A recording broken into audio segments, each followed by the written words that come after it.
We left off with Katara, who in the movie is just as bad of an actress as Aang was an actor or whatever.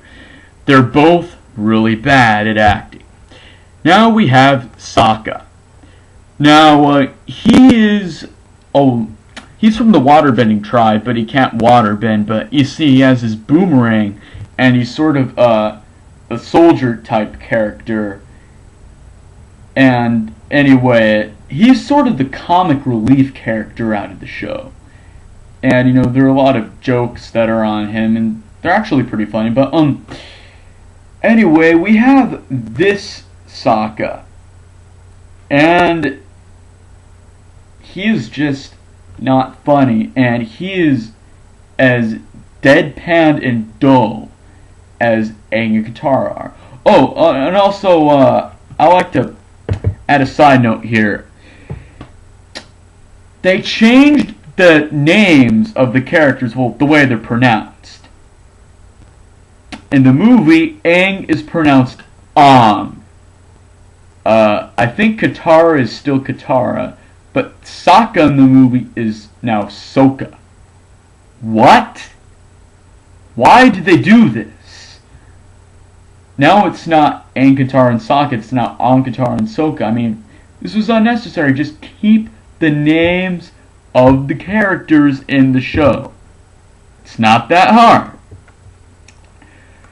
Right now we have Prince Zuko, where sort of in the beginning he's looked upon as a bad guy, but as the show goes on, he's not really. He's just pretty much the story behind him is that he did something that made him an embarrassment to his father, and his father dishonored him and banished him from the Fire Kingdom.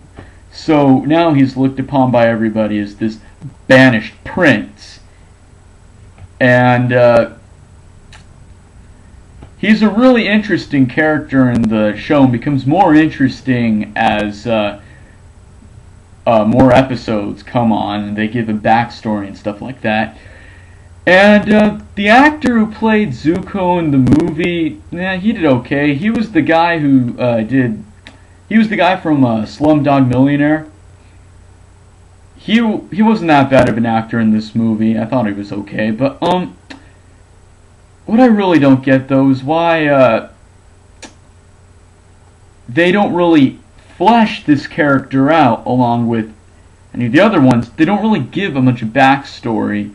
I'm going back to Aang right now. Like they don't really give a lot of backstory to Aang as to how he became how he found out he became the Avatar and stuff like that. And they don't show how Prince Zuko got banished. So I don't know.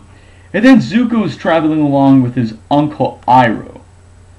And Iroh is sort of like the wise sage type character in the movie. And he always knows the right thing to do, and he's very smart and can get his way out of a situation. And the actor in the movie, he didn't do that bad, but still, I expected better from someone who will play Uncle Iroh, because just like Sokka, he was also one of my favorite characters on the show. Alright, now let me go back to the whole plot thing, alright? Now, they just took out a bunch of stuff. Like, in the beginning of the movie, they totally changed the way that Sokka and Katara found Aang in the iceberg. In the show, it's like they're floating on some ice thing, and then Katara gets mad at Sokka and starts doing water bending because she's furious, and that somehow slashes the iceberg open, and there they find Aang. Now, I saw the movie in theaters well over a month ago, so I kind of forgot what they did in the movie instead, but they just completely changed it. I don't know why. And as for the three main characters, I don't see why they couldn't have used the voices. I don't see why this kid couldn't have been Aang. I mean, he's probably, what, like a 14-year-old now or something like that? He could just shave his head and draw an arrow on it, and there you go, you have Aang. I don't see why she can't be Katara. I mean, she's like in her early 20s, but she can probably still pass as someone Katara's age. Same for Sokka. He's about the same age as the Katara actress, and I don't see why he couldn't have. I don't see why he couldn't have been Sokka. I mean, if we had had the actual voices of the characters, played the characters in the movie, we would have much more of the personality. And, alright, now back to the plot. They left a lot of stuff out of it. Okay, yeah, they didn't show the Kyoshi Warriors at all.